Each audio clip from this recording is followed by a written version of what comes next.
Vamos lá, vamos começar. Quem quiser chegar mais para frente, tiver lugar, fique à vontade. Pessoal, na última aula nós trabalhamos com a independência dos Estados Unidos. Demos uma pincelada lá na questão da reforma protestante para entender o contexto de independência dos Estados Unidos.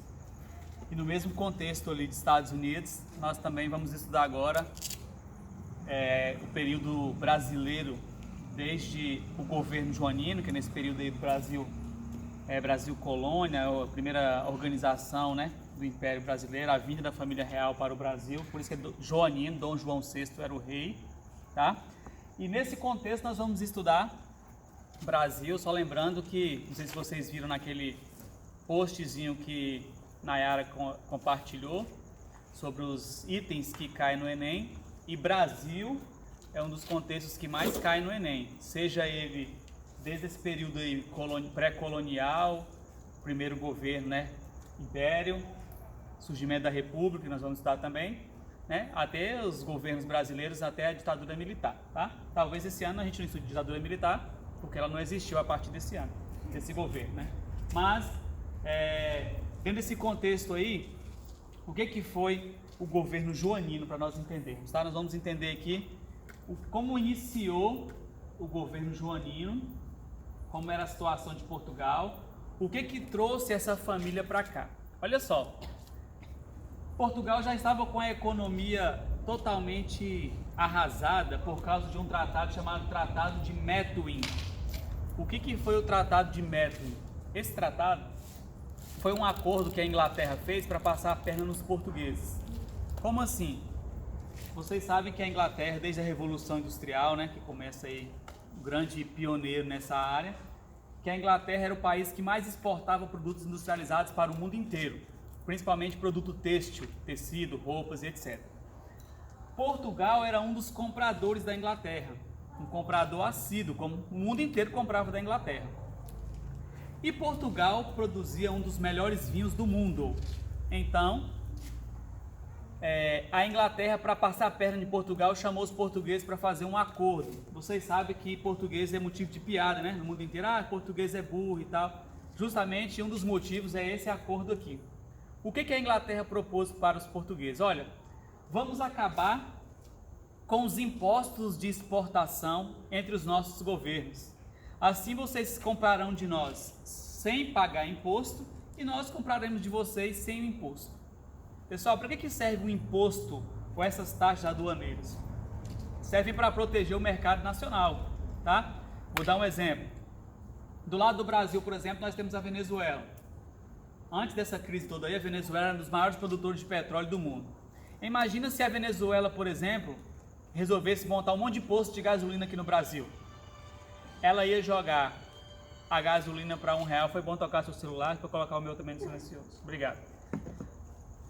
A Venezuela iria botar gasolina no Brasil, vender a R$1 a gasolina. O que ia acontecer com os nossos postos? Quebrariam todos.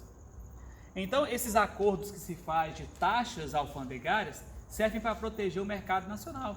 Porque senão vinham para cá todas essas marcas de roupa, né, importadas, perfumes, sapatos, detonavam com o mercado nacional. As fábricas brasileiras iam fechar.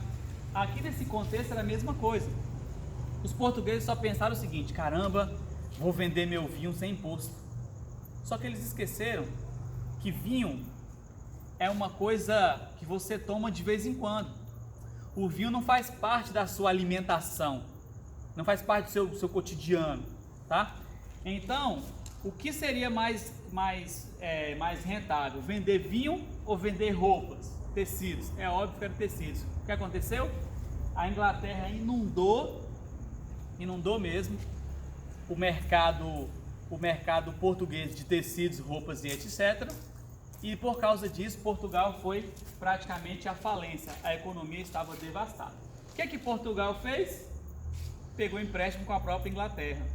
Então a Inglaterra e os Estados Unidos, não é de agora que eles têm essa política de quebrar um país e depois emprestar dinheiro para esse país ficar dependente deles. Então eles conseguem controlar o mundo inteiro. Hoje a Inglaterra não mais, mas nessa época a Inglaterra começou isso, Estados Unidos, né, na verdade é um país parido da Inglaterra. Eles tinham essa política de acabar com a economia e depois emprestar dinheiro para reconstruir, né? Então o que acontece? Nesse contexto aqui, a Inglaterra empresta dinheiro para Portugal. Então os portugueses ficam dependentes da economia inglesa. Só que aí agora vem um problema seríssimo na Europa.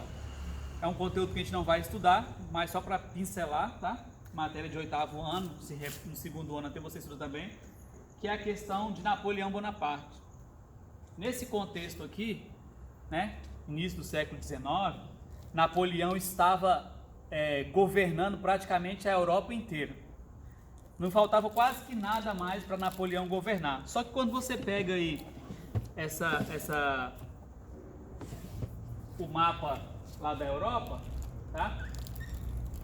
Portugal ficava bem nessa ponta aqui, né, da Península Ibérica. Então Napoleão já tinha governado praticamente a Europa inteira, parte da Ásia, tá? Um pedacinhozinho da África. Napoleão era um imperador, ele tinha um império, não era mais um reino, era um império. A França dominava o mundo. Como se diz de mundo, se fala da Europa, o mundo antigo. Nesse contexto, Portugal estava lá na pontinha. E Portugal não tinha nada que atraísse Napoleão. Tipo assim, vou invadir Portugal para quê? Não tem nada lá que me atrai, não tem riqueza, não tem ouro, não tem nada que seja tão atrativo para que eu tire um exército e vá para Portugal. Então por isso que Portugal e Espanha, esses dois países da Península Ibérica, praticamente ainda não tinham sido praticamente invadido por Napoleão. Napoleão tinha esse projeto, mas a longo prazo. Só que Napoleão fez uma coisa, ele pensou, onde eu não conquistei ainda definitivamente, já me deve obediência. E Napoleão tinha uma rixa com a Inglaterra, porque quando vocês pegam lá o mapa, vocês vão ver que a Inglaterra lá estava fora do contexto europeu, lá, né? Aquele Reino Unido lá, a ponta aqui onde estava a França. Então, Napoleão já tinha tentado invadir a França e a Inglaterra, né? E ele fracassou quando ele tentou invadir a Inglaterra, porque a Inglaterra, se você olhar, ela é cercada de água ali por todos os lados, não tinha passagem terrestre. Eu digo não tinha, porque hoje tem, né? Hoje existe o famoso Canal da Mancha, que é um canal subterrâneo que passa por debaixo do mar e liga a França à Inglaterra. Você pode viajar da Inglaterra para a França de carro, de trem, tudo submarino. Eles pegaram e descobriram que havia uma rocha embaixo de outras rochas do mar, e lá tem calcário, que é uma rocha mole. Então eles cavaram por debaixo da rocha o calcário e ligou a Inglaterra à França. Isso é um projeto novo, tá? E aí se vai hoje de trem, de carro, etc. Nessa época não havia. Então Napoleão fracassou porque a Inglaterra tinha a maior e melhor frota marítima do mundo. Só que Napoleão, né? Inclusive tem um livro de Napoleão que é um dos mais lidos no mundo e vendidos até hoje, porque Napoleão ele ficou famoso não só pelo seu exército, mas por usar a inteligência. Napoleão ensinou ao mundo que se ganha guerras não é só com exército treinado, com estratégias. Então, o que Napoleão faz? Se eu não posso vencer a Inglaterra, eu preciso então destruí-la indiretamente. Como? Enfraquecendo sua economia. Como? A Inglaterra vive de exportação. Para enfraquecer a Inglaterra, eu vou proibir os países que eu ainda não conquistei de comercializarem com a Inglaterra, tá? Isso que foi o bloqueio continental. É como se ele tivesse pegado o continente europeu e falado só, vocês estão bloqueados. Ninguém aqui pode comprar uma bala nem vender para a Inglaterra. É o que os Estados Unidos fez com Cuba depois da Guerra Fria lá. Então, foi praticamente o que a Inglaterra fez com a Inglaterra, ou a França fez com a Inglaterra. Então a Inglaterra não podia mais comercializar com ninguém, estava bloqueado, tá? E aí, Portugal agora vai se encontrar num problema mais sério. Qual? Portugal dependia economicamente da Inglaterra, tinha vários empréstimos. Dentro de Portugal estava cheio de ingleses, bancos ingleses, a economia portuguesa praticamente era dominada pela Inglaterra. Só que agora recebeu um ultimato de Napoleão: se vocês comercializarem com a Inglaterra, eu vou invadir Portugal e acabar com vocês. Só que aí fica aquela questão: e se eu não comercializar com a Inglaterra, os ingleses que já estão aqui, que já dominam o meu comércio, acabam comigo. Então os portugueses ficou aquela, né? Não tem, se correr o bicho pega, se ficar o bicho come. O que eles poderiam fazer nessa situação? Não tinha uma saída para Portugal. Dom João estava já apavorado. Dom João era um rei meio que interino, tá? O rei havia morrido já de Portugal há algum tempo. Quem deveria estar no trono é sua mãe, Dona Maria I, mas ela ficou doente mental, esquizofrênica, né? Cheia de problemas mentais, ficava trancada num castelo. Naquela época não se havia tanta evolução para se tratar esse tipo de doença, mas ela era mais doida do que o Bolsonaro. E ela estava presa dentro desse castelo aqui, praticamente, e quem tomou a frente foi seu filho, Dom João. Dom João não tinha cloroquina para salvá-lo. O que Dom João fez então? Dom João negocia com a Inglaterra. Qual foi a negociação? O que nós vamos fazer? Os portugueses, o Napoleão vai invadir aqui Portugal. Então a Inglaterra decidiu, então, olha, deixa o Napoleão invadir. Você não vai comercializar, né? Parar de comercializar com a gente, nós somos parceiros. Só que tem uma questão. Por que vocês não aproveitam que vocês têm lá uma terrinha lá no fim do mundo, lá na América, e não fogem para lá, né? Então, a ideia da Inglaterra foi incentivar, ficou parecendo uma pessoa fazendo xixi, né? Incentivar os portugueses a fugirem para a América. Essa foi a ideia, tá? Então, Dom João, tá? Não cede, né, exige Napoleão e sofre ameaças. Por quê? Porque Napoleão decidiu, já que você não vai parar de comercializar com a Inglaterra, nós vamos invadir vocês. E a solução foi essa: fugir para o Brasil. Lembrando que o Brasil era uma colônia até então, tá? Até então, o Brasil era uma colônia, produtora principalmente de cana-de-açúcar e etc. Agora, a família real vem para o Brasil e esse contexto aqui começa esse período chamado de governo joanino, porque a partir de agora o Brasil vai ser governado diretamente por Dom João, que depois vai ser coroado Dom João VI, rei de Portugal, que não existe agora, em teoria, né, já que ele fugiu para cá. E aqui estava agora a transferência da família real para o Brasil, tá? Primeiro, isso foi um acordo feito, uma convenção secreta em 22 de outubro de 1807, tá? A família vai chegar aqui no início de 1808. Então, olha só, nesse acordo feito secretamente entre Inglaterra e Portugal, essas foram as exigências, tá? Transferência da família real, porque quem escoltou a família real portuguesa foram os navios ingleses, navios de guerra. Então a Inglaterra mandou navios de guerra escoltar a família real até o Brasil em 1808. A ocupação da Ilha da Madeira, tá? Lugar lá do Cristiano Ronaldo. Então o que acontece? A Ilha da Madeira foi ocupada pelos ingleses, cedida aos ingleses, tá? Porque era um local estratégico para os ingleses ficarem de olho em Napoleão, já que a França ocuparia Portugal. E os ingleses queriam liberdade de comércio por meio de um porto. Liberdade de comércio com quem? Com o Brasil. Por quê? Antes disso tudo aqui, o Brasil estava sob aquela questão do exclusivismo comercial, né? Vocês sabem que todas as colônias, elas tinham um pacto colonial de exclusivismo comercial. Quer dizer o quê? Eu sou Portugal, o Brasil é minha colônia, ele só pode comprar produto e vender para mim. Então, o que a Inglaterra quer agora? Sabia que agora a família real estava vindo. O Brasil já estava cheio de gente, né? Por causa do contexto aí de uma colonização já de 300 anos praticamente. Então já havia muita gente no Brasil. O que a Inglaterra queria? Entrar nesse comércio. E tanto que o Brasil já vai começar ferrado, porque a Inglaterra vai criar medidas para, assim como ela fez com Portugal, com a economia portuguesa, ela vai fazer com a economia brasileira desde o início, tá? Então vamos lá. Esse aí é o contexto da vinda da família real. Está tudo sendo preparado para o Brasil ser ocupado. Tá? Tem um livro chamado 1808, é muito legal. É de um escritor chamado Laurentino Gomes.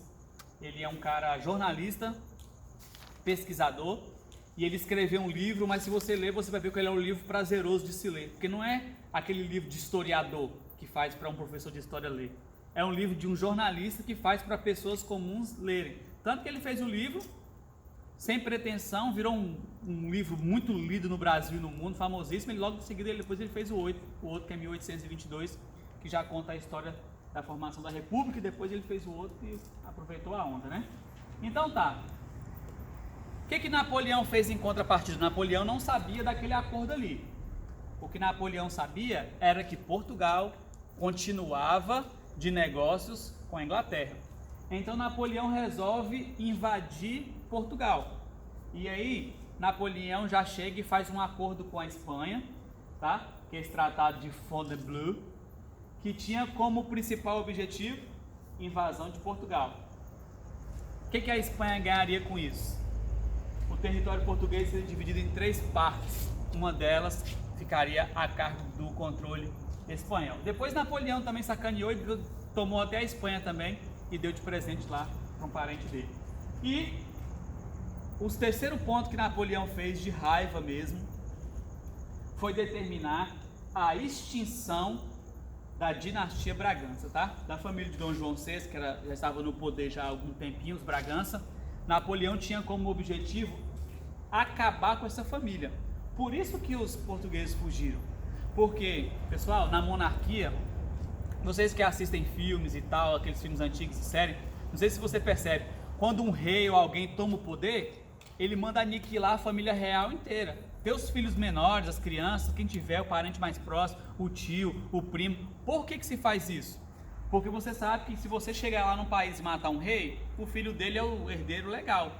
E aí, se não acontece igual aqueles filmes lá que o príncipe foge, fica escondido um tempo, depois ele reúne o exército e volta, no fundo, esse era o medo de todo mundo. Então, quando você falava de extinguir uma dinastia, é matar todo mundo da família, inclusive os parentes mais próximos. Quer ter, se acabar todos os filhos, o tio tem direito ao trono, depois o primo, até enquanto tiver alguém da família. Então, para você acabar com a dinastia, com a família no poder, você tem que acabar com todo mundo no poder, tá?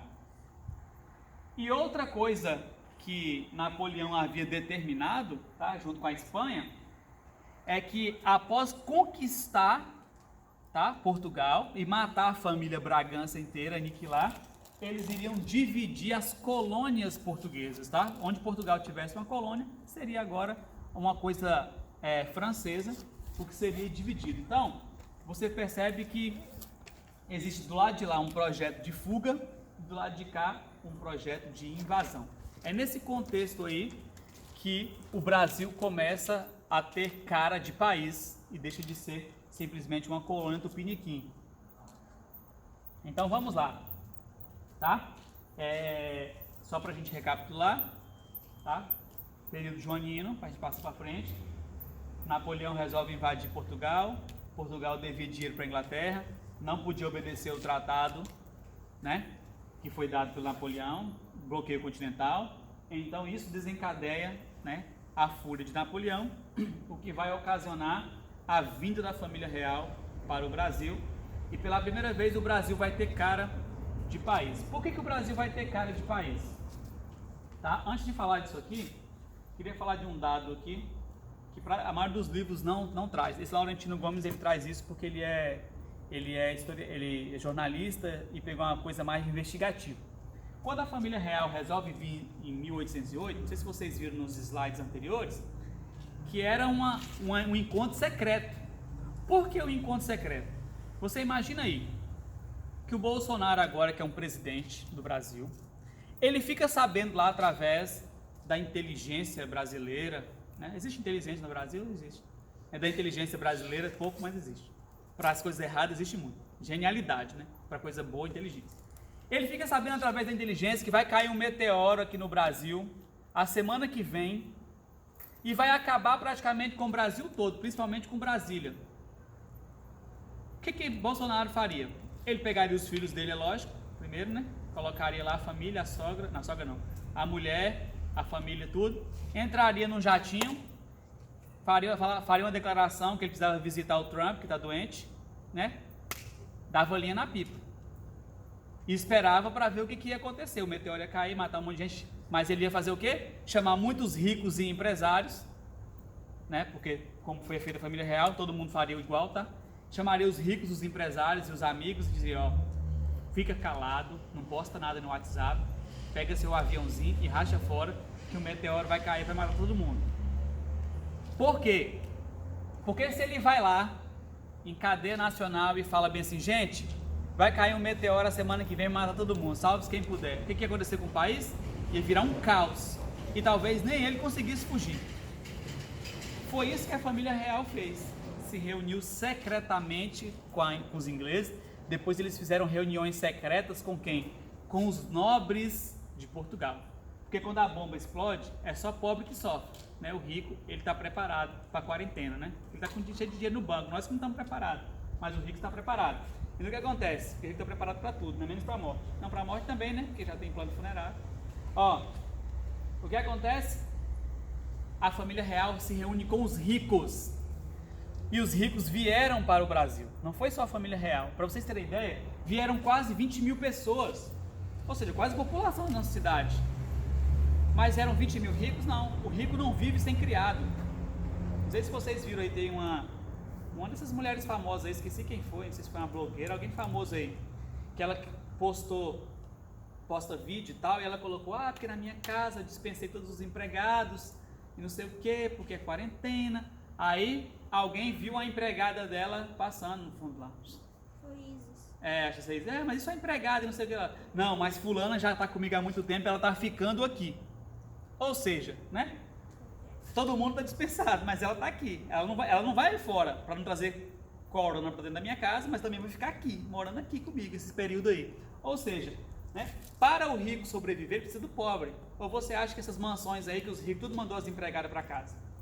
Gente que tem 10 pessoas, babá, cozinheiro, jardineiro, manda todo mundo, fica na sua casa lá por causa do corona. Não. Então o que acontece? Os ricos trouxeram seus escravos, seus funcionários, gente para trabalhar. Com isso vieram quase 20 mil pessoas. Antes desse povo vir, o rei mandou os soldados que estavam aqui no Brasil escolher as casas que seriam dos ricos, dos nobres. E aí chegava na porta da sua casa e dizia assim, sai daí, Ana, porque fulano vai vir, um duque aí, e essa casa aqui vai ser dele. E se vira. Então, mandou as pessoas ricas do Rio de Janeiro, nobres que viviam ali na região do Rio de Janeiro, né, capital do Brasil, mandou esse povo nobre, tudo que a capital tinha mudado já há pouco tempo antes disso, por causa do ouro, e quando a família real veio, a capital já era o Rio de Janeiro. Só que aí mandou todo mundo praticamente abandonar as casas sobradas para doar essas casas para as pessoas que estavam vindo. A família real já tinha um palácio construído, mas para o povo que estava vindo. E ele chegava na porta da casa das pessoas e colocava lá ainda uma sigla assim, escrito PR, tá? Que significava príncipe regente, que no caso seria Dom João VI, né? Aí o povo fez chacota, os jornais sensacionalistas e de oposição colocou põe-se na rua, propriedade roubada, né? Tantas coisas foram criadas a partir disso aí. Então, o que acontece? Nesse contexto aí, as pessoas tiveram suas casas apropriadas. Aí você fala assim, mas essas pessoas foram para onde, pessoal? Na Europa, existe uma coisa que é uma cultura diferente da nossa. Em relação ao quê? Lá tem um calor igual aqui mesmo. O calor da Itália, França, aquela região ali, principalmente a região mais central da Europa, é um calor pior do que o de Nanuque, tá? Sério mesmo. Falando por experiência própria. Por que eu falo que o calor é pior? Primeiro, porque não dá um ventinho. Quando dá um vento, vem um vapor quente, igual quando você entra no fundo da padaria. Segundo, porque quando dá verão nesses países lá, por causa da questão geográfica, fica sol até quase 9 horas da noite. Então, se você der a sorte, igual eu tive uma vez, moro num apartamento que a parede batia sol, até quase 9 horas da noite o sol estava batendo lá. Então, começava a ficar fresco 6 horas da manhã na hora de trabalhar. Então, o que acontece? A maioria das casas não tem ar-condicionado, porque, só os ricos, né? Porque não compensa colocar um ar-condicionado para você usar 2 meses no ano no máximo. Então, qual é a cultura das pessoas ricas europeias, dessas regiões aí centrais mais quentes? Não é ter casa na praia, é ter casa nas montanhas. Porque quando chega na época de verão, eles não querem passar um mês na praia igual a gente quer ficar 1 mês, 2 meses e tal, né? Eles querem, no máximo, tem gente que vai ficar uma semana na praia, 2 e tal, as pessoas querem ir para a montanha, porque nas montanhas são frescas, respiram, é esse clima aqui que nós estamos aqui agora, na época de verão, não é frio, mas também não é calor, é fresco. Então eles fazem casas nas montanhas, que é fresco, tá? Muitas pessoas não colocam nem energia elétrica, porque eles acham legal ir para um lugar diferente, sem energia elétrica, ficar lendo livro, sem ter que pegar celular e tal, para curtir a natureza. Mesmo tendo dinheiro, prefere não ter. E alguns também compram casas em lugares que nem chegou a rede elétrica ainda, mas de propósito. Fazem poço para ter água e não se preocupam com energia elétrica. Aí o que acontece? No Brasil, os portugueses que vieram para cá implantaram a mesma cultura aqui. Por isso que se você olhar, tem o Rio de Janeiro, você vai encontrar museu lá e tudo, mas pode olhar que os museus de casa de Dom João VI e de muitos nobres, a maioria está em Petrópolis e em Teresópolis, que é na cidade serrana do Rio de Janeiro, onde é frio, onde o clima é fresco o ano inteiro e na época de inverno é de lascar mesmo, parece na Europa. O que os ricos do Rio de Janeiro faziam nessa época? Eles construíam casas nessas montanhas, que na época formou Petrópolis, aquela região ali. Para quê? Para fugir na época do verão. Por isso que quando a família real veio para cá, com esse monte de puxa-saco, eles já sabiam que essas pessoas que estavam aqui, eles tinham outras casas. Então, eles tiveram que desapropriar em nome do príncipe regente e se virar. Depois eles construíssem outra casa no Rio e tal. Por quê, pessoal? Numa monarquia tem um problema seríssimo que só foi conquistado depois da Revolução Iluminista, que os filósofos, que os inteligentes tomaram o poder, que é o direito de propriedade privada. Na monarquia não existe isso, tá? Na monarquia, em teoria, tudo é do rei, até a sua mulher. Se o rei gostou da sua mulher, manda sua mulher lá em casa hoje que eu quero usar. Por quê? Tudo é do rei, a casa onde você mora, a fazenda que seu pai acha que é dono, é do rei. Você é só praticamente uma pessoa que usufrui, mas tudo é do rei. Por isso que o rei chega simplesmente e mandou as pessoas saírem. Era um direito dele, porque o Brasil era da monarquia portuguesa, tá? Então, a primeira coisa que essas aqui são medidas que Dom João fez quando chegou ao Brasil, tá? Essas duas aqui foram as principais, ó. Fim do pacto colonial. O que era o pacto colonial que eu havia explicado? Que Portugal, tá? Vendia produtos para o Brasil e o Brasil só podia comprar de Portugal. Por quê? Aqui é uma colônia. Ah, mas por que se fazia esse pacto? Porque nessa época tinha França, tinha Espanha, tinha um monte de países que produzia coisas. E ter uma colônia não era só pensando em matérias-primas. Ter uma colônia é também ter um lugar para você escoar os seus produtos.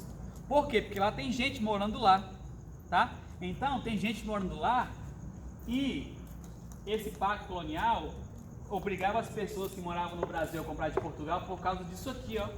Havia um alvará que proibia fábricas no Brasil. Então o povo que estava no Brasil, quando a camisa dele desgastava, rasgava o short, a calça, e ele precisava de uma nova, ele tinha que comprar de Portugal. Não pagava imposto de importação, porque era o mesmo país, porém ele não podia comprar uma calça lá da China, não. Ele tinha que comprar uma calça de Portugal. Só que quando a família real veio para cá, acabaram com o pacto colonial. Por quê? Porque a família real agora morava aqui. Portugal era isso aqui, gente. Então, os países que comercializavam com Portugal, agora vão comercializar com o Brasil, já que a família real está aqui. Então, por exemplo, se Portugal comprava lá seda lá da França, agora a França iria mandar essa seda para onde? Para cá. Ah, a porcelana lá vinha da França, vai vir para cá. Ah, não sei o que vem da Alemanha, virá para cá. Por quê? Porque aqui a família real está aqui. Então as coisas tinham que vir para cá. Por isso que quebrou o pacto. Porque se tivesse a mesma lei funcionando aqui, a família real não teria acesso a essas coisas, tá? A abertura dos portos para as nações amigas, porque no exclusivismo comercial lá e colonial, nenhum navio estrangeiro poderia aportar no Brasil, porque o Brasil era uma propriedade privada, né? Agora não. Agora qualquer navio pode encostar aqui. Dom João revogou o alvará das fábricas, e as fábricas que haviam aqui em Portugal, elas vão se transferir para o Brasil. Então entenda isso. Esse motivo aqui, ó, pode gravar isso aqui. Esse é o motivo da independência do Brasil. Alguém vai dizer para você que foi por isso, por aquela outra, tal. O motivo da independência do Brasil foi isso aqui. A abertura dessas fábricas. Lá na frente a gente vai entender daqui a pouco. Tá? Que nós vamos ganhar tempo, já que temos aulas menos reduzidas, né? Nossa quarentena aí minou um pouco do nosso tempo e o Enem vai ser adiado pouca coisa a mais, então vamos lá. E a liberdade industrial foi estabelecida. Por quê? Revogou o alvará, que proibia ter fábricas, e agora existe liberdade industrial. Para quem? Para portugueses. Não é que o Brasil também virou agora, todo mundo chega aqui e abre uma fabriqueta, não. Agora os portugueses que têm dinheiro, que pensam em investir no Brasil, eles virão para cá.